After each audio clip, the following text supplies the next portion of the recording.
Hello तो गड़ियों, आप सभी को मेरा पहला। तो आज मैं जा रही थी अपने घर। मैंने सोचा आज मैं अपना फर्स्ट मिनी ब्लॉग बनाती हूँ।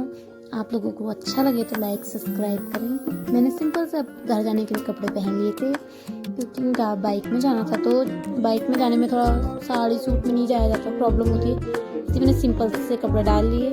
फिर मैंने सोचा अपनी शक्ल भी चमका लेती हूँ, थोड़ा सा सनस्क्रीन लगा ले। मैंने कहा क्या पता चमक जाए, इसलिए थोड़ा मेरा सनस्क्रीन घिस घिस के अपने मुंह में रगड़ रगड़ के घिस ली। मैंने कहा वाह, अब लग रही हूँ मैं मस्त। मैंने तो कहा वाह यार, सनस्क्रीन पहली बार लगाई, मज़ा आ गया चेहरे पे। चेहरे में सनस्क्रीन लगाने के बाद मैंने थोड़ा सा लगा लिया मस्कारा। मैंने कहा क्या पता आंखें भी अच्छी लगें, काली काली आंखें लगेंगी तो मस्त लगेंगी। फिर ज़्यादा नहीं करते हुए भी मैंने कहा आप इतना लगा रही हो तो 10 रुपये का घिसा पिटा काजल ढूंढ के मैंने वो भी लगा लिया। मैंने कहा काजल लगाने 5 रुपये का 10 रुपये का मिलता होगा, 5 रुपये का पहले ही मिलता था, 5 रुपये का, अब तो 10 रुपये का हो गया। काजल भी बहुत बड़ी इज्जत हो गई काजल की भी वाले। पहले कोई नहीं, पहले के लोग तो सब ये लगाते थे। फिर मैंने कम ज़्यादा नहीं, थोड़ी बहुत लिपस्टिक लगा ली। मैंने कहा अब इतना कर रही हूँ तो थोड़ा और कर लेती हूँ। इतना सब कुछ करके मैंने थोड़ा थोड़ा सब कुछ लगा लिया। मैंने कहा चमक गई। अब डाल लेती हूँ अपने हाथों में चूड़ियाँ। बिना चूड़ियों के तो मैं अजीब सा ही लगता है। मुझे चूड़ियाँ पहनने का बहुत शौक है।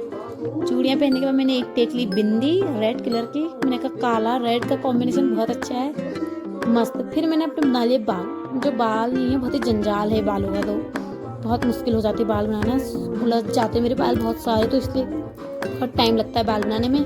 तो मैंने ऐसी पौनी बना ली थी, पीछे से चोटी कर ली थी। फिर मैं नाश्ता करने चली गई, जिससे मैंने मिक्स सब्जी बनाई थी, धनिया पुदीने की चटनी बनाई थी, टेस्टी सी बहुत होती। और ये मेरा फाइनल लुक था, मैं ऐसी लग रही थी। फिर हम चले, घर से निकल गए थे। घर से निकलते निकलते हम बातें बातें करते टाइम पता नहीं चला कि कहाँ पहुँच गए घर पे। बाइक में थोड़ा प्रॉब्लम हो रही थी तो मैंने ज़्यादा वीडियो शूट नहीं किया, थोड़ी थोड़ी क्लिप बनाई कहीं कहीं पे की, क्योंकि सामान बहुत सारा था। इसलिए मैंने जब इसको पकड़ने में प्रॉब्लम हो रही थी तो इसलिए मैं, अब आप लोग सोचोगे कि मैं गाड़ी में क्यों नहीं गई, इससे प्रॉब्लम हो रही थी। तो गाड़ी में मुझे बहुत उल्टी हो जाती है, इसलिए मैं गाड़ी में नहीं जा सकती। इसलिए मेरे हस्बैंड भी वहीं को जा रहे थे, तो ड्यूटी उन्होंने कहा मैं छोड़ दूंगा तुमको। मैंने कहा ठीक है। वो आ गए, फिर मेरे को छोड़े, वो घर छोड़ने आए, तो हम चल पड़े अपने। बस गुनगुनाते राहों को, अच्छे खासे पहाड़ों को देख देख के चल दिए हम घर अपने, क्योंकि मेरा घर तो भाई पहाड़ों में नहीं, पूरे जंगलों में ही है समझ लो। बस पहुँचते पहुँचते हम भीमताल पहुँचने वाले थे। यहाँ पे से भीमताल में बहुत जाम लग रहा था और क्योंकि जहाँ हर जगह पे रोडों का काम चल रहा था, तो रुक रुक के गए, बहुत टाइम लग गया था। 9 बजे हम घर से निकले, 12:30 बजे घर पहुँचे अपने। यहाँ पे भीमताल की छोटी सी क्लिप बना ली। मैंने कहा लोग भी देखें, कभी घूमने आए, अच्छा है यहाँ को भी, सब जगह अच्छा है घूमने के लिए। तो पर सही है भीमताल को भी, नैनीताल जाओ कहीं भी जाओ, सही है घूमने के लिए। हमने धीरे धीरे चलते रहे। फिर मैंने कहा कुछ हो नहीं रहा है, बोरिंग हो रही है, थोड़ी थोड़ी वीडियो ही बना लूँ। वैसे तो कुछ काम धंधा है नहीं भाई हमारा, इसलिए टाइम पास हम तो वीडियो में ही करते हैं। आप लोग भी कहते हो कि कहाँ दिमाग खाने के लिए हमारा आ रखे। पर हम फिर पहुँच गए थे। हम कहते हैं भीमताल की मार्केट में, छोटी सी मार्केट है जो 2 मिनट में ख़त्म हो जाती है, जाओ और ख़त्म हो जाती है पहले ही। वहाँ भी हल्का फुल्का जाम हो रहा था, तो धीरे धीरे हम निकल गए। जाम से निकल के हम आराम आराम से जा रहे थे, तो गाड़ियाँ लोग उल्टी सुल्टी इतनी चलाते कि लोगों को गाड़ी चलानी आती नहीं है, पता नहीं लेते क्यों हैं। गाड़ी चलते हम पहुँच गए थे चाफी के पुल में पहुँच गए थे। यहाँ से समझ जाएंगे समझने वाले कि कहाँ को जाना है करके, जिनको पता होगा इस यहाँ के बारे में। जो उनको नहीं पता होगा ठीक है रहा, वो बेचारे कहाँ से जाने। यहाँ की ज़्यादा नहीं, मैंने छोटी सी वीडियो बनाई। फिर हम एक जगह रास्ते पे रुके, वहाँ पे मैंने छोटी सी क्लिप बना ली। मैंने कहा यहाँ का नज़ारा, क्योंकि बैग बहुत भारी हो चुका था, कंधे पे भी था एक बैग। मेरे कंधे में थोड़ा प्रॉब्लम हो रही थी, तो इसलिए मेरा कंधा था ज़्यादा जल्दी। तो थोड़ी देर हमने रेस्ट किया, फिर हम चल दिए अपने रास्ते को धीरे धीरे, आराम आराम से चल रहे थे। तो मेरे हस्बैंड हम आराम से चले, तो फिर तो हम रास्ते में चलते चलते काफ़ी गाड़ियाँ चल रही थी। अच्छा है, कभी भी आओ तो पहाड़ों को घूमने प्लीज़, हमारे वहाँ को भी आना। और हमें रास्ते में पड़ा ये मंदिर रोड में ही है, तो यहाँ पे से समझ जाना आप लोग। जाए पदमपुरी तक जो लोग जानते होंगे, जो उधर को रहते हैं वो लोग सब जानते हैं। यहाँ पे पड़ता है बाबा सोमवारी जी का मंदिर, जो पदमपुरी में है, बहुत अच्छा है, कभी आओ तो दर्शन करना।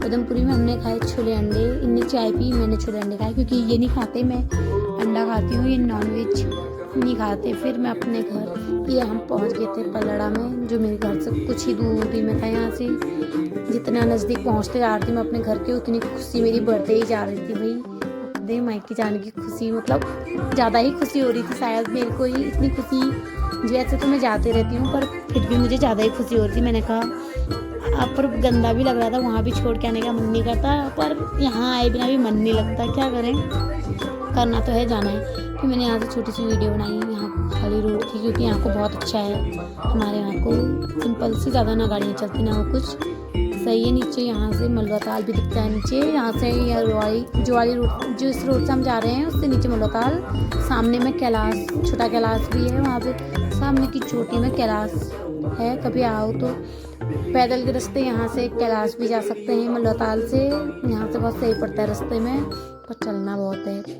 और यहाँ से बस मेरा घर अब थोड़ी दूर था, जितने ही नज़दीक मैं अपने घर पहुँच चुकी थी रोड में। मेरे हस्बैंड छोड़ के चले गए मेरे को। मेरी मम्मी आ चुकी थी सामान लेने, यहाँ पे इतना सामान था। मम्मी चल दी बैग लेके आगे को, मैंने भी एक बैग हाथ में पकड़ लिया। यहाँ से नीचे मेरा घर बहुत नीचे रोड से, तो इसलिए मम्मी को बुलाया था, मैं अपने ले जा लेती, पर बहुत सारा सामान था तो मम्मी को बुलाया था मैंने रोड पे। मम्मी सामान लेने आ गई, मम्मी ने कहा मैं ले जा लूँगी। मैंने कहा अच्छा ही आ गई थी मम्मी। फिर हम आराम आराम से चल दिए अपने रास्ते। अब मैं तो सोचती कब ये रास्ता ख़त्म हो, कब मैं अपने घर जाऊँ। रास्ता भी इतना लंबा लग रहा था कि ख़त्म ही नहीं हो रहा था। और दिन तो पहले जब रहते थे तब तो पता ही नहीं चलता था घर कब जाओ। फिर शादी होने के बाद अलग ही खुशी हो जाती है अपने घर जाने की, पता नहीं क्यों ऐसा सभी को होता है। पहले तो भाई कहीं हमको घर से बाहर भेजे सोचते थे हम लोग, अब देखो अपने घर जाने के लिए तरस जाते हैं। फिर भी मैं तो जाती ही रहती हूँ, जब मन करा एक आध महीने में आ ही जाती हूँ। मन नहीं मानता बिना घर वालों के अपने। धीरे धीरे देखते हुए ये हमारे से मेरी मम्मी ने थोड़ा सा पिरोल, यहाँ पे लकड़ियाँ इकट्ठा करी थी यहाँ, क्योंकि सब आग में ही बनता है खाना वाना, रोटी वोटी सब चूल्हे में ही बनाते, तो इसलिए सब ने चूल्हे में ही बनाया। यहाँ से मेरा घर अब थोड़ा ही दूर था, जितना घर नज़दीक उतनी मेरी खुशी बढ़ते ही जा रही थी। मैंने कहा वाह भाई अब तो मैं अपने घर आ गई, खुशी अलग ही होती है। फिर मैं धीरे धीरे, तुम भी कह रहे हो पत्थर गिरा, क्योंकि ये रास्ता ही ऐसा है हमारे यहाँ कई लोगों के यहाँ तो सुविधा है, हमारे यहाँ तो पता नहीं कब सुविधा आएगी। मेरा घर तो बहुत ऊपर रोड से बहुत नीचे है, तो हमने पहुँचने जस्ट अपने घर पहुँच गई थी, तो पहुँचने वाली हूँ, ये पहुँच गई तो मेरा कुत्ता भी आ जाता है अभी मेरे को ढूंढते अभी कुछ ही समय हुआ है कुत्ते को लाए हुए, पर ये सबको पहचान लेता है अपने को, ये आ गया। यहाँ पे एक छोटी सी बकरी की बच्ची है, ये बहुत शैतान है, जो मोटी ढुलक जैसी है छोटी सी, अभी 5-6 महीने की भी नहीं है, इतनी ढुलक जैसी हो रही है, लड्डू जैसी। फिर मैं पहुंच गई थी अपने घर जाके बस आराम से मैंने बैग फेंका कमरे में, क्योंकि घर जाने के बाद तो बस खुशी अलग होती है। बैग फेंक के चली गई मैं, बैग फेंक दिया तो मैंने अंदर रख दिया। कमरे की थोड़ी सी वीडियो मैंने से ले ली। बैग फेंका तो फिर बाहर से कुत्ता मेरे को देखे जा रहा था, यार वो मेरे को ज़्यादा मिस कर रहा है, इसलिए मैंने कुत्ते का फिर कुछ दिया उसको, इससे वीडियो में शो नहीं किया। फिर मैं बाहर से धूप में बैठ गई। धन्यवाद। अगर आपको मेरा ब्लॉग अच्छा लगा तो प्लीज़ लाइक कमेंट सब्सक्राइब जरूर करें। आज ये मेरा फर्स्ट मिनी ब्लॉग था।